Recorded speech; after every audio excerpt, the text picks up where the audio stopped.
Welcome back to Wake Up America. I'm Alex Kramer. Well, 15-time major champ Tiger Woods played well in his return to professional golf, but he got plenty of negative headlines as well. So for more on that, we're joined by sports commentator and host of the Old Gabbox podcast, Doug Bell. Good morning, Doug. Okay, so Tiger's return was not without a little controversy. Now, he has since apologized for this moment. Okay, so he handed fellow golfer Justin Thomas a tampon after out-driving him.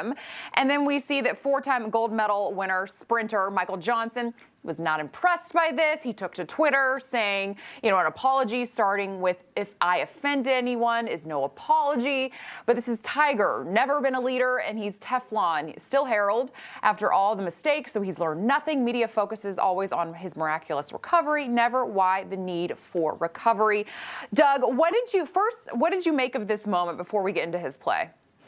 Well, I tell you what, Alex, it's amazing to me that Tiger feels that he can go out now and do something like this with hundreds of iPhones watching his every move, professional photographers clipping pictures of everything that he does. I guess he's been away from the game so long, he forgot that. And also, Alex, remember, back when he was in his 20s and 30s, his only focus was to beat everybody in his way.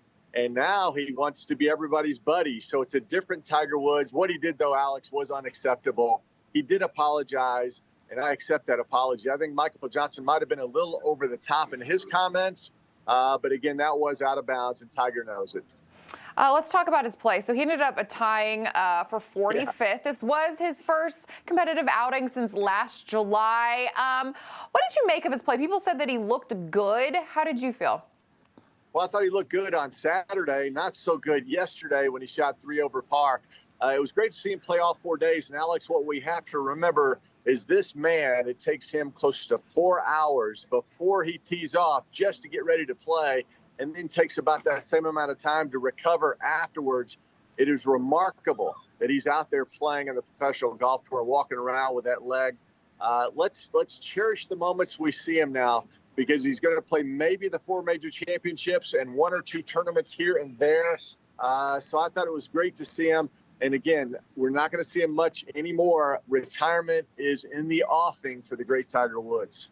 He said that he expects to play the Masters in April. Yeah. Do you expect him to play?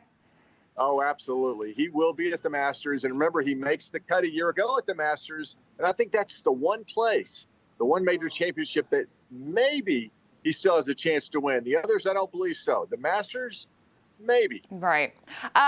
This is very fitting because you are currently in the Atlanta airport on a layover. Yes. And, of course, we've been talking all morning long about former President Jimmy Carter, who has entered home hospice care at his family home in Plains, Georgia, at the age of 98.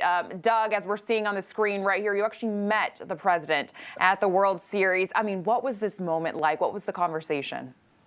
Well, Alex, always an honor to meet a president of the United States. He was there watching the games with his wife, Rosalind, Ted Turner, who owned the Braves at the time, and Jane Fonda.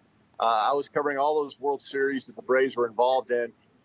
We just had a nice conversation about baseball. Listen, he's a gentle man, always has been. And when you look back at his bio and what he has accomplished in his life, graduated the Naval Academy, served in a submarine, went home when his family's peanut business was going under and his father passed away. He saved that, ran for Senate and won, ran for president and won a Nobel Peace Prize.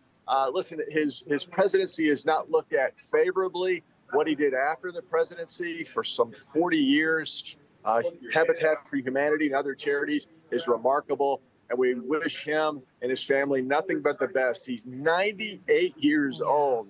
A remarkable life. Listen, you may not agree with his politics, but he's had an amazing life. There's no question. Absolutely. I mean, especially coming from a peanut farmer in my home state of Georgia. Absolutely remarkable, the life and legacy that he has. Doug Bell, thank you so much for coming on this morning and sharing that very special story with us. Really appreciate it.